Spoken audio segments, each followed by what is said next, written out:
পশ্চিমবঙ্গের ক্রিকেট মানে শুধু সাইলেন্ট ওয়ারিয়র নয়, আছে আগ্নেয়গিরির মতো প্রতিভাও। মনোজ তিওয়ারি তার মধ্যে অন্যতম। ধারালো ব্যাটিং, বিশেষ করে মিডল অর্ডারে তার সাবলীল শট খেলার ক্ষমতা তাকে দ্রুত জাতীয় দলে জায়গা পাইয়ে দিয়েছিল। দুর্ভাগ্য বলতেই হয়, ইনজুরি আর দলের প্রতিযোগিতা তার ক্যারিয়ারকে যতটা এগোতে দিত ততটা পারেনি। তবু মনোজ তিওয়ারির প্রতি বাংলার ভালোবাসা অমলিন। ঘরোয়া ক্রিকেটে তিনি এখনও এক কিংবদন্তি। তার ১০০ করার পরও বাদ পড়ার সেই গল্প আজও ক্রিকেটের হার্ট ব্রেক অধ্যায়। বাংলার অতীতের তারকারাও কম ছিলেন না। ডাল্লানাথ সেনগুপ্ত, অরুণ লাল, এই নামগুলো হয়তো বড় আলোচনায় আসে না, কিন্তু আসলে তারাই বাংলার ক্রিকেট ভবিষ্যৎকে রূপ দিয়েছে। অরুণ লাল তো শুধু খেলেননি, ঘরোয়া ক্রিকেটে বাংলাকে চ্যাম্পিয়ন দলে পরিণত করেও দেখিয়েছেন। তার মতো মানসিক ক্রিকেটের ভিত তৈরি করেন। এরপর আসে নতুন প্রজন্ম।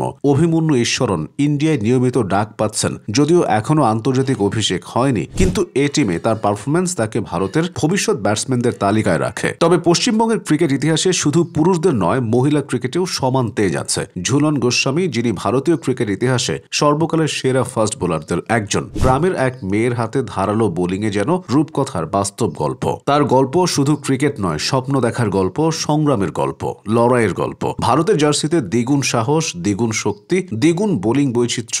ঝুলন গোস্বামী আজ বিশ্ব ক্রিকেটের কিংবদন্তি। এই ক্রিকেটারদের জন্ম ও বেড়ে ওঠার গল্প অনন্য। কেউ কলেজ স্ট্রিটের গলিতে ব্যাট হাতে বড় হয়েছে, কেউ দমদমের ছোট্ট ছাদে প্র্যাকটিস করেছে, কেউ ইডেন গার্ডেনের গেটে দাঁড়িয়ে জাতীয় দলের খেলার স্বপ্ন দেখেছে।